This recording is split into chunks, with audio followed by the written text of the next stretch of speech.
সারা পৃথিবী আমাদেরকে গিনিপিগ বানায় রাখছে। বললাম না, সারা পৃথিবী কারা চালায়? সারা পৃথিবী চালায় হচ্ছে অল্প কিছু মানুষ। আমেরিকা কি ট্রাম্প চালায়? হ্যাঁ।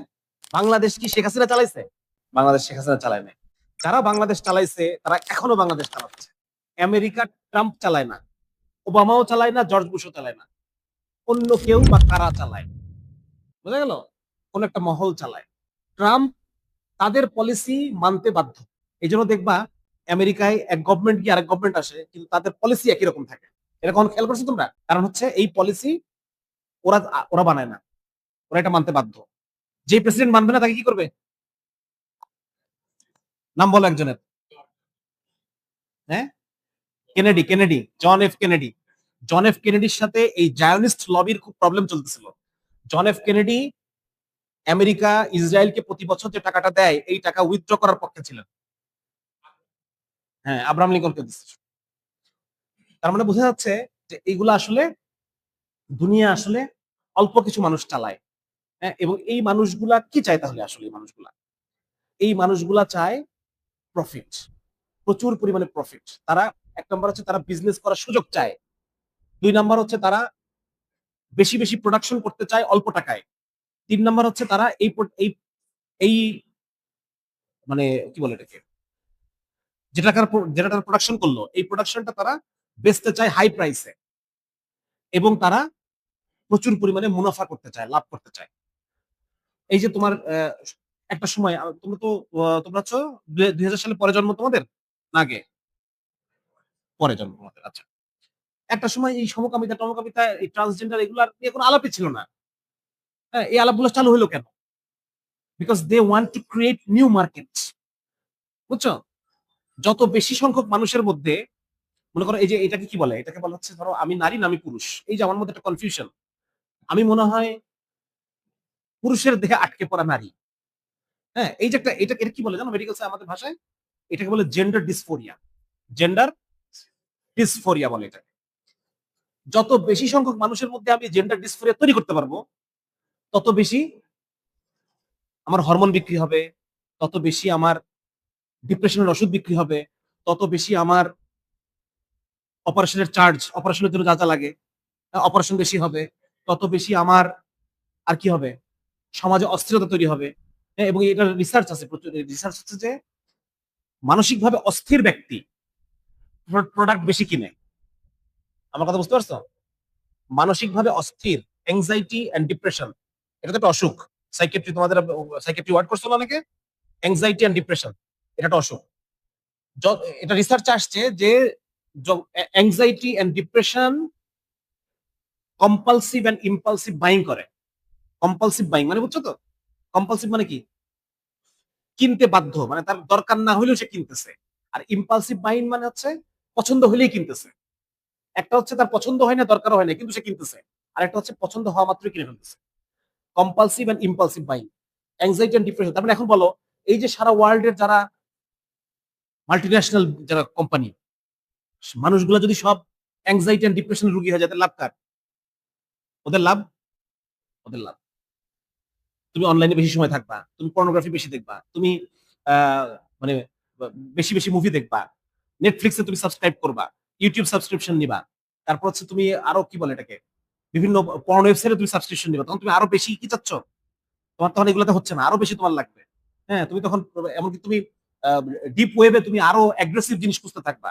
মানে মোট কথা তুমি ওই ডিপ্রেশন অ্যাংজাইটি ওঠার জন্য তুমি আরো এমন হাই ডোপামিন লাগে এরকম জিনিস তুমি আরো ইউজ করতে থাকবা, এবং একটা পর্যায়ে তোমার আরো তুমি ডিপ্রেশনে চলে যাবা। সারা দুনিয়া মিলে আমাদেরকে গিনিপিগ বানায় রাখছে, সারা দুনিয়া মিলে। এবং তারা আমাদেরকে মানে ডোপামিনের সাগরের মধ্যে ডুবাই রাখছে। আমাদের কি হলো এটা তাদের দেখার বিষয় না। তারা সব জায়গায় তাদের এই মানুষের যে স্বাভাবিক যে ব্রেনের প্রক্রিয়াটা ডোপামিন পাথওয়ে, এটাকে সে ইউজ করে করে তার ব্যবসা বাড়ানোর চেষ্টা করছে। বুঝতে পারছো ব্যাপারটা? তো এইটার জন্য দেখবা যে ভালো জিনিস ভালো লাগে না, যত খারাপ জিনিস ভালো লাগে। যত খারাপ জিনিস, কারণ খারাপ জিনিসের মধ্যে হাই বার্স্ট অফ ডোপামিন আছে। এবং এটা নিয়ে পশ্চিমা বিশ্বে অনেক রাইটার অনেক লেখালেখি করতেছে, অনেক কিছু এটা নিয়ে। এবং এটা নিয়ে ভয়াবহ কিছু, যেমন ধরো হার্ভার্ড ইউনিভার্সিটির একজন সাইকোলজিস্ট, সাইকিয়াট্রিস্ট না, জোনাথন হাইটস নামে ভদ্রলোক আছে। উনি রিসার্চ করে বের করছেন যে 2008 সালের পর 10 সালের পর থেকে 2010 সালের পর থেকে উন্নত বিশ্বে টিনেজ বাচ্চা কাচ্চা যেগুলা, এদের মধ্যে সুইসাইডাল আইডিয়েশন, এদের মধ্যে অ্যাংজাইটি এন্ড ডিপ্রেশন উন্নত বিশ্বের বাচ্চাদের মধ্যে বেড়ে গেছে। এখন উনি অবাক, কি ব্যাপার, উন্নত বিশ্বের বাচ্চাদের মধ্যে এগুলো বেড়ে গেল, কাহিনী কি? এদের তো, আমাদের তো কিছুই নাই, ওদের তো সব আছে, তারপর ওদের মধ্যে এত অ্যাংজাইটি ডিপ্রেশন কেন? হ্যাঁ, তখন উনি দেখলেন যে এই যে 2010 সালে সোশ্যাল মিডিয়া রাইজের সাথে সাথে এই জিনিসগুলো বেড়ে গেছে। হ্যাঁ, কারণ কি? কারণ হচ্ছে ওই যে ওইটা, যে তার এত বেশি ডোপামিন খরচ হয়ে গেছে যে স্বাভাবিক জীবনে সে আর কোনো মজা খুঁজে পাচ্ছে না। এই কারণে কোরআনে একটা আল্লাহ তাআলা একটা কথা বলছেন, যারা আমার আয়াত থেকে, আমার আদেশ থেকে, আমার আয়াত থেকে মুখ ফিরায় নিবে, তাদের জীবন হবে উলাইকা কাল আনআম, তাদের জীবন হবে চতুষ্পদ প্রাণীর মতো, বালহুম আদল, এর চাইতেও খারাপ, আল্লাহ তাআলা বলতেছে।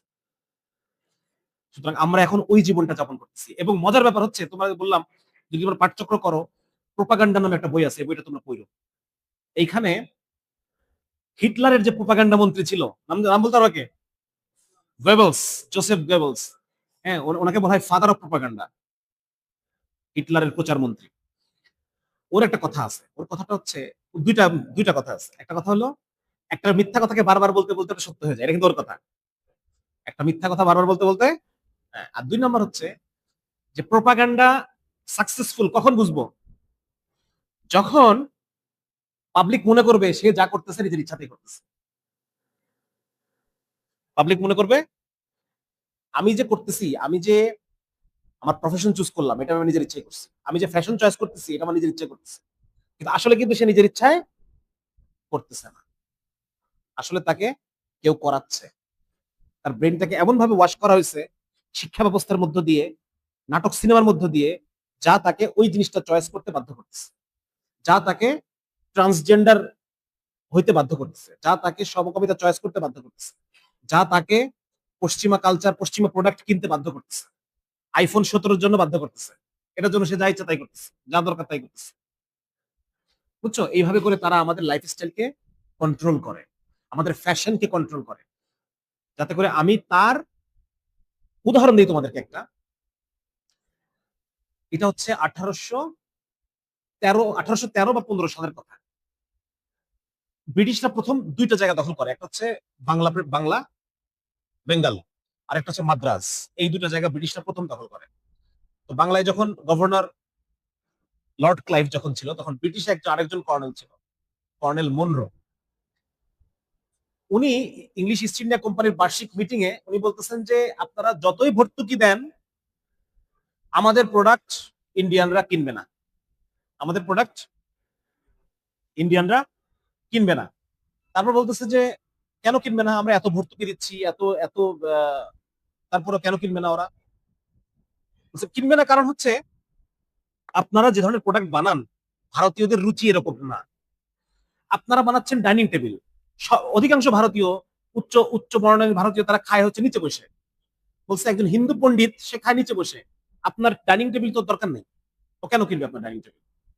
আপনি বানাচ্ছেন শার্ট, ওরা ওটা পরে না, ওরা লম্বা ইয়ে পরে, সুতরাং আপনার শার্ট তো ওরা কিনবে না। তাহলে এখন কি করতে হবে? এখন যেটা করতে হবে সেটা হচ্ছে তাদের রুচিকে চেঞ্জ করতে হবে। কিভাবে? 1835 সালে নতুন শিক্ষা ব্যবস্থা তৈরি হলো। এই নতুন শিক্ষা ব্যবস্থার মধ্যে দিয়ে ব্রিটিশদের যে রুচি, ব্রিটিশদের যে চিন্তা ভাবনা, এগুলো সব আমাদের শিখায় শিখায় আমাদেরকে রুচিকে পরিবর্তন করে দেওয়া হয়। বুঝতে পারছো?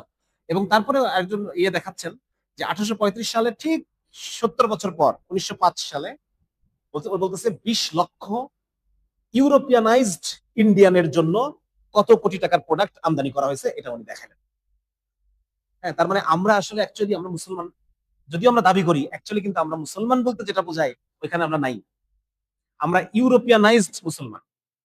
হ্যাঁ, আমরা নামাজ পড়ি কিন্তু আমাদের চিন্তা চেতনা ইউরোপীয়দের মতো।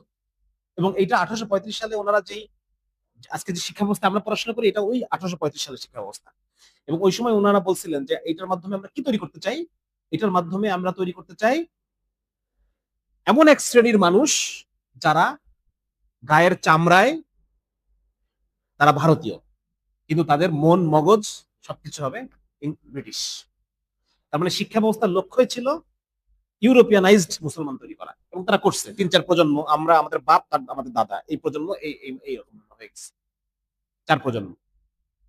বুঝতে পারছো? এই কারণে ইসলামের কোনো কথা আমাদের ভালো লাগে না।